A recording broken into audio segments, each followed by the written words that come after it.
ChatGPT is one of the best tools ever created for humankind. So here is a brief tutorial on how to use ChatGPT.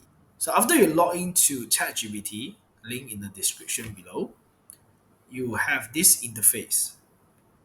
So here is where you can type in your prompt. What is a prompt? Prompt are instruction given to AI like ChatGPT so that they can give you a responses. For example, we can use ChatGPT to search for knowledge. For example, how to build a house. So ChatGPT will give you the answer of how to build your own house. Now, beside asking it from its own knowledge, you can also search the web. Search the web with ChatGPT. For example, you want to know the current share prices of Apple. What is the share price of Apple today? So it will search the web for you to give you the prices with an interactive chart. Now, furthermore, we have reason. Now, what is reason for? If you're doing calculation or you're doing coding, anything related to logical thinking is best to use the reasoning model. It will give you a better accurate answer. Now, for example, I'm going to ask it a question. I give Abu 10 apple. He ate 2 and he threw away 3. How many apples does Abu have? And then how many apples do I have?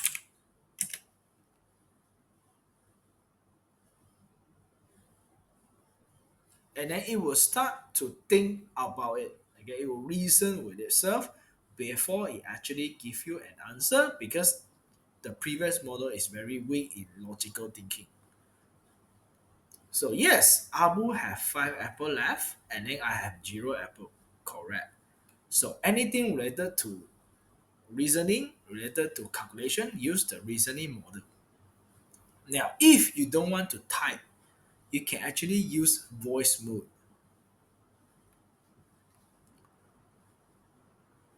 Hi, ChatGPT. How are you?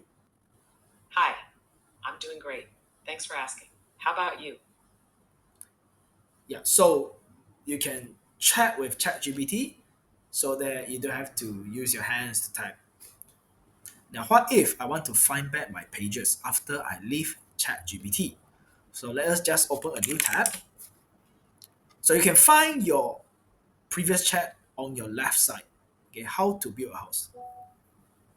So this is the chat that previously we used. You can even name the chat if you need. You can rename it. For example, you can rename it to build house. Now, this is called custom GPT, and then you can press the explore GPTs function. Custom GPTs are GPTs created for specific use cases. For example, the logo creator, for example, the humanized AI, for example, image generator pro. So for now, we're going to use the image prompt generator.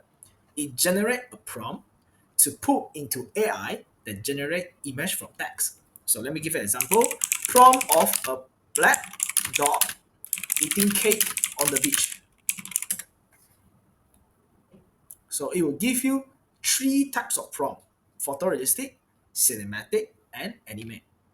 So once we have this function, we can press the copy function in the code block. We press copy, and then we can ask ChatGPT. We open a new chat. We can ask ChatGPT to create image of, and then we paste the prompt here. So it will start to create an image for us.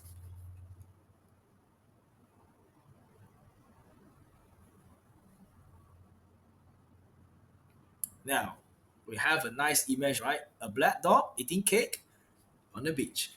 So you can press the download button to download the image, and then you can give a like or dislike button. So ChatGPT has another function is we call it the edit in canvas. So if I press the edit in Canvas function, I can actually edit item inside the Canvas inside ChatGPT. Instead of copy and paste to Word document, which take time, it's better to just edit here and then amend it, and then after I'm done, I'll copy it to my Word document. Now, if you're afraid ChatGPT is going to use your input as data to train the model, you can press the temporary chat button. Okay, temporary chat button. You make sure that what you respond to it, it will not be in a history.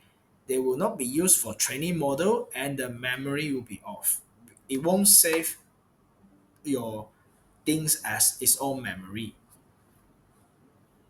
So you have an interface like this.